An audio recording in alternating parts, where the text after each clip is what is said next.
An Tioróil Theas, podchraoladh le Torlach Mac Con Midhe.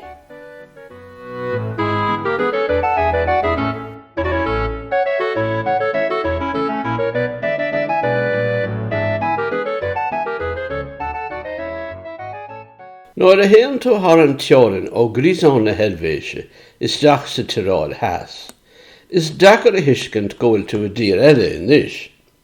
Der an gachrad leat go bhfuil tú sa tír chéanna, agus bhealach tá.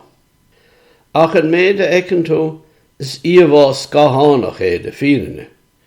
Sé an rud chéanna é ach gachrad trí mar ais. Ribh ní deaga cethir deaga. Bhí an Tioróil Theas mar chud dimpeacht na Ostair. Ach cheastig ón Iodáil Iodáil, chomach le críocha eile sa régiún sin. Go háirithe an Trentino, an counter timpeall Trento, thug náisiúnathe na Iodáile, teire irredenta orthú. Chuir siad cogla ar an Ostair, agus toisc gur chaill an Ostair an cogamór, bronnó an Tioróil Theas agus na críocha eile úd ar an Iodáil. Tá siad mar chud den Iodáil ó hin I le. Ní thugann na Iodálaigh an Tioróil Theas ar an régiún, ach Trentino Alto Adige.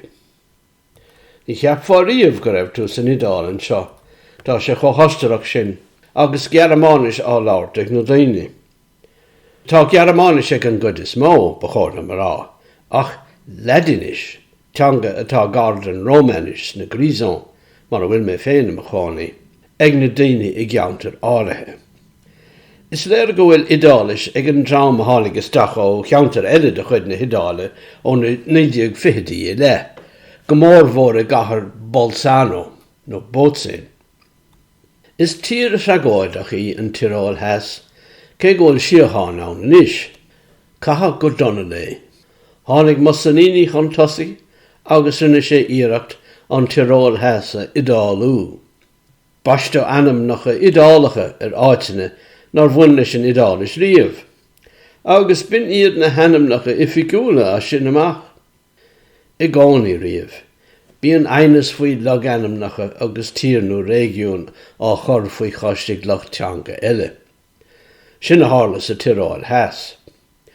Ní hamháin nar ceadío an Tioróil Theas mar anam a thuile, agus buinteige leis an Tioróil a bhí fós mar chuaige nó ballstát I boblacht na Ostair, agus Alto Adige cortha in áit, ag tagart dawa an Adige nó an Etch.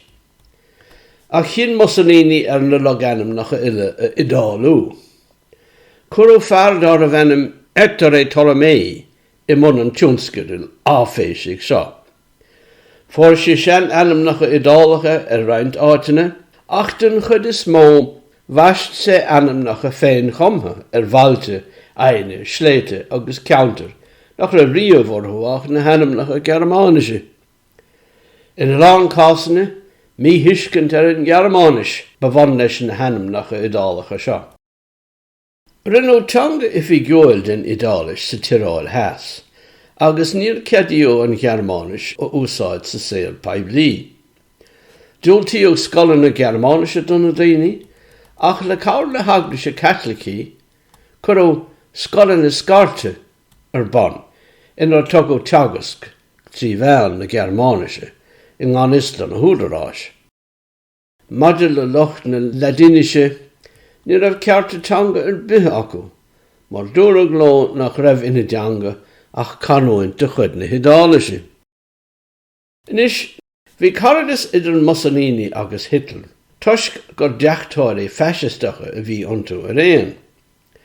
Ach bhí an sean naidas ann ón géad cogadh damhanda I measc na Iodáilach go fáil, agus nuair a gabh Hitler an Ostair dó féin sa bhliain 1938. Bhí agla an Mussolini go mbeadh an Tioróil Theas á théanamh ar ais aige de Reich na Gearmáine sa bhad.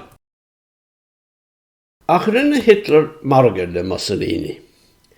Dannach an Tioróil Theas san Iodáil, ach bhéach sé de cheart ag lucht na Germáise an dul go dtí an Germáin, heim ins Reich. Bhéach seránach na Germáin acún sin, agus churthach Hitler talte fermórachta eile fáil dóibh san Uireann.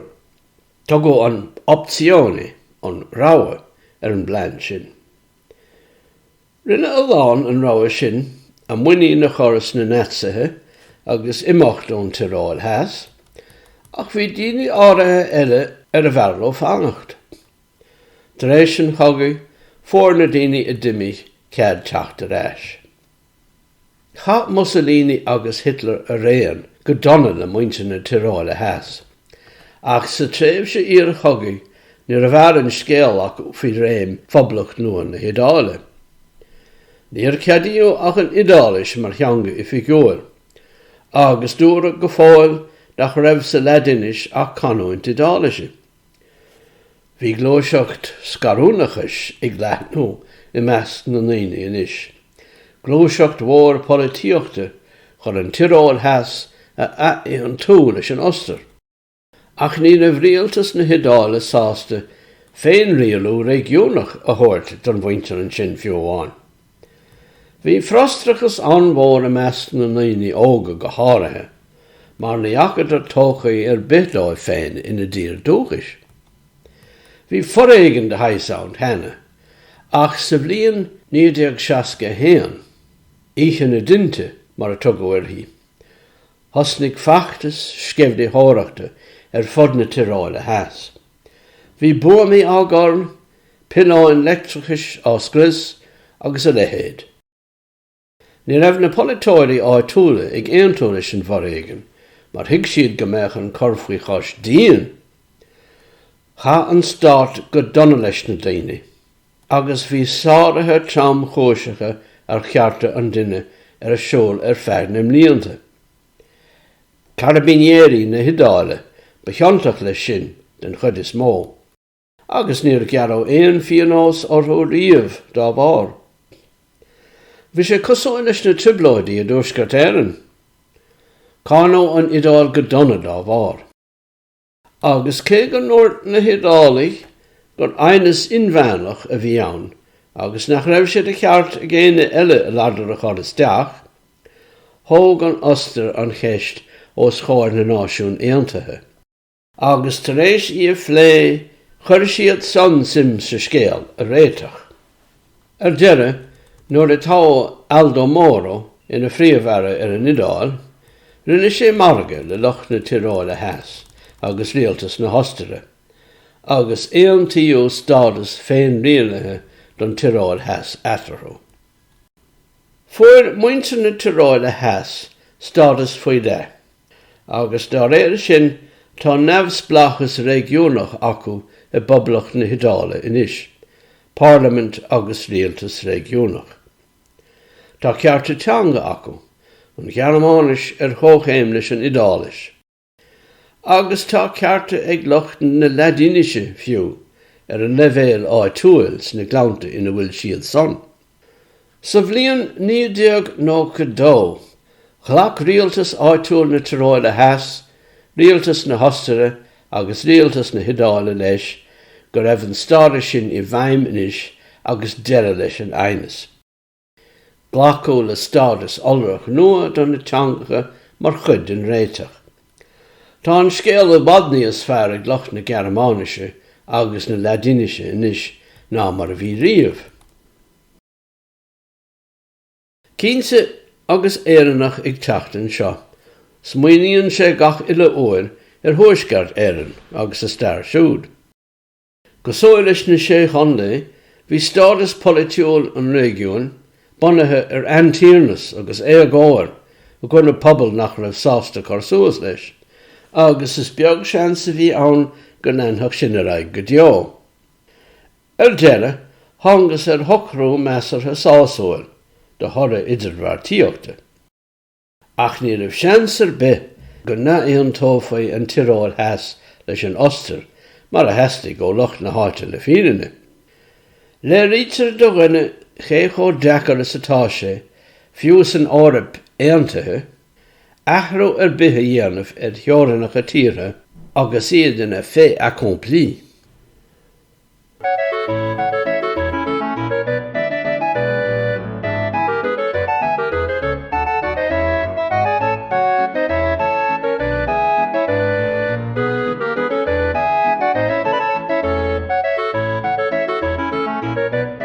Bhí si bh éisteach le an Tioróil Theas, podchraoladh na Torlach Mac Con Midhe. Má heithin an podchraoladh seo libh. Bhiste libh like, subscribe agus share agus comment a ágáil más mian libh. Go dtíon teachtain se chóin mar sin. Slán.